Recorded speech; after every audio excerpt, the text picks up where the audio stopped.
혹시 여러분은 마이클 샌델 교수의 정의란 무엇인가를 읽어보셨나요? 아주 두꺼운 책이지만 많은 분들의 기억에는 기차 문제만 남아있을 것 같습니다. 달리는 기차의 선로를 변경해서 여러 사람을 살릴 것이냐, 아니면 그대로 둬서 한 사람을 살릴 것이냐, 이 문제를 통해 정의란 무엇인가에 대해 묻는 것이죠. 이 문제는 여러 사람을 구하는 것이 옳다는 벤담의 공리주의와 5명을 구하기 위해 1명을 희생해서는 안 된다는 칸트의 의무주의 사이의 딜레마를 다룹니다. 하지만 책을 읽으면서 문제에 몰입이 안 되는 분들도 많으셨을 겁니다. 내가 그 상황을 겪을 확률은 너무나도 낮을 것이라 생각하기 때문이죠.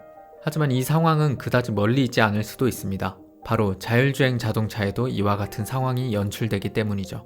우선 자율주행 자동차에 대해서 알아보면 자율주행차는 인지, 판단, 제어의 3단계로 작동합니다. 인지 단계에서는 카메라, 라이더, 레이더 등 센서로 주변 환경을 인지합니다. 판단 단계에서는 인지된 환경을 해석해서 안전하고 원활한 주행이 가능한 주행 경로를 생성합니다. 제어 단계에서는 판단 단계에서 나온 경로를 추정하도록 하는 가속, 감속, 조항 제어를 수행하죠. 이 3단계를 수행하는 과정에서 인공지능 기술이 많은 역할을 하게 됩니다. 자율주행 시스템은 기능에 따라 6단계로 기술 수준을 구분합니다. 아무런 자동 주행 기능이 없을 때를 레벨 0, 속도 제어 또는 차로 유지 중 하나만 자율주행이 가능한 기능을 레벨 1, 복합적인 제어 기능으로 정해진 구역 내에서 속도와 방향을 동시에 제어하며 자동차 전용 도로에서 운전자의 개입하에 차로 추정이 가능한 것이 레벨 2, 고속도로 등 정해진 특정 구역 내에서 속도, 방향, 차로 변경 등 운전자의 부분적인 개입하에 자율주행이 가능한 것이 레벨 3, 정해진 도로 구역 내에서 운전자의 개입 없이 자율주행이 가능한 기능이 레벨 4,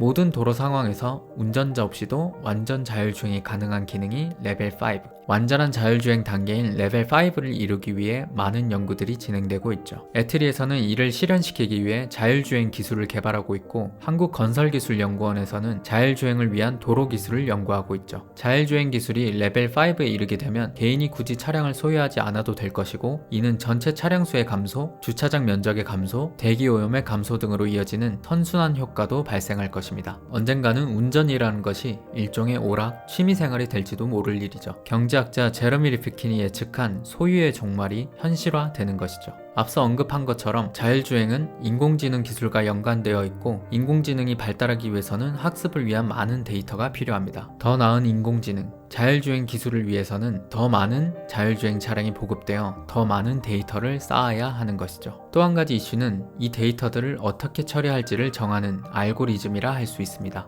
인지, 판단, 제어 3단계에서 어떤 것을 인지할 것이며 어떻게 판단하고 제어할 것인지를 결정하는 것이 자율주행 인공지능의 알고리즘입니다. 기차 문제에서 본 것처럼 자율주행차가 가치 판단을 해야 하는 상황에서 어떤 선택을 하게 할 것인지가 자율주행 알고리즘을 설계할 때 정해지게 됩니다. 이와 관련해서 MIT 데이터 시스템 사회연구소 아이아드 라한 교수 연구팀은 기차 문제 같은 윤리 문제를 생성하는 모럴 머신을 만들어 설문조사를 진행했습니다. 이 주소를 통해서 결과를 확인하실 수 있고, 지금도 설문에 참여할 수 있습니다. 설문조사에서는 많은 응답자들이 희생자가 적은 쪽을 선택하는 경향을 보였습니다. 많은 사람들이 벤담의 공리주의를 선택한 것이죠. 그 외에도 동물보다 사람을 구하겠다는 응답, 노인보다는 아이를 우선 구하겠다는 응답이 많은 것으로 나타났습니다. 하지만 이런 윤리적 문제는 하나의 정답이 정해져 있는 것이 아니며 문화에 따라서, 법에 따라서, 상황에 따라서 선택이 달라질 수 있습니다. 앞으로 자율주행차 알고리즘의 개발은 각각의 상황에 낳을 피해와 그 확률을 계산하고 상충되는 도덕적 기준과 법률 등 다양한 가중치를 복합적으로 계산하는 과정이 될 것입니다.